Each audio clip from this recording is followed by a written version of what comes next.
My first thought with Life is Strange was just how kind of lovingly crafted the world was. It just felt like it had a lot of care put into it. The one thing that I remember taking away was the people who worked on that game loved that game. You could tell. Don't had really set a high bar, and we wanted to make sure that we could hit that. And we offered it up to Square to say, here's what we would create. Fans were really adamant that knowing the story of Chloe and Rachel, that's the story they wanted to see. One of the principles that we embraced in developing Before the Storm was we wanted to create an engaging story. The center of the entire story is about friendship. I think everybody knows that one summer or whatever where you spent a lot of time with this particular person and it really defines that whole period of your life. When we wrote this game, we looked at it from Chloe's perspective. What makes us unique from her perspective? With Max, it was about rewinding time. We don't have time travel. We didn't think that was appropriate to this story or this character, really. The time travel was really an embodiment of Max's character. Chloe's not like that. Chloe is a wrecking ball that just bashes through the things that are in front of her and creates consequences and damage as she goes. And she can't take that back. And that was really important to us, of telling Chloe's story and making now those consequences, you're really gonna feel them, and those choices, you're really gonna agonize over them. That's a difference, I think, that's gonna be really powerful for our game.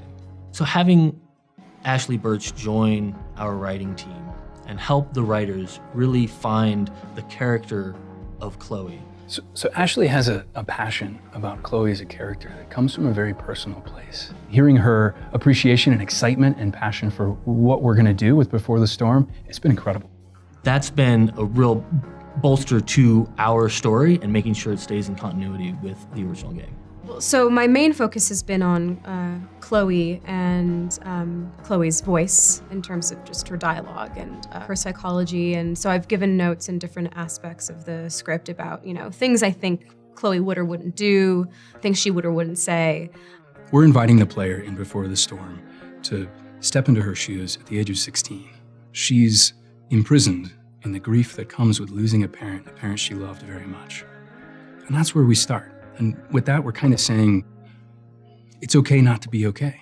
I think it's just very honest emotionally, and I think it deals with really relatable issues and subjects. Most games don't tackle these kinds of things. In fact, they try to stray away from them, and Life is Strange embraced that. It's a great responsibility. We're dealing with subjects of death and grief and loss and friendship and romance. And I mean, these are things that every single person who's ever lived has felt and felt deeply. And so to just kind of be frivolous with that would be irresponsible. Several years ago, we looked across the market and said, we want to create emotional stories and characters that connect with people. Life is Strange is the perfect culmination of everything that we wanted to do. We realized we needed to attract really talented people. But once we had the really talented people, we needed to remove all the technical barriers that would get in their way. And so we needed to build a technical platform that would allow these creators the freedom to go create something amazing. And so we focused for the first several years on a technical platform that we call StoryForge. So the StoryForge tools let us really create performances, and that's what that's all about.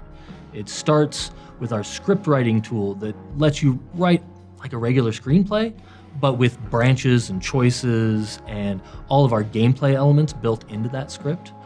That then becomes essentially a big timeline that we can then place characters into a scene and say at this moment when they say this line, and they give this emotional performance, and we can dial up the sadness or dial down the anger. The journey to partner with Square has been absolutely amazing. They saw our passion for the franchise, and they saw our technical capabilities. Fans love these characters. They love this environment. They love the relationships, and we just want to bring you more of that. I think if we love what we're working on, fans are gonna love it too. This is a prequel that's being written by fans of the first game. And so that to me was like a huge relief. It was a big, okay, this is in good hands, These are people that really care about this game and want to do a good job because they love the first game.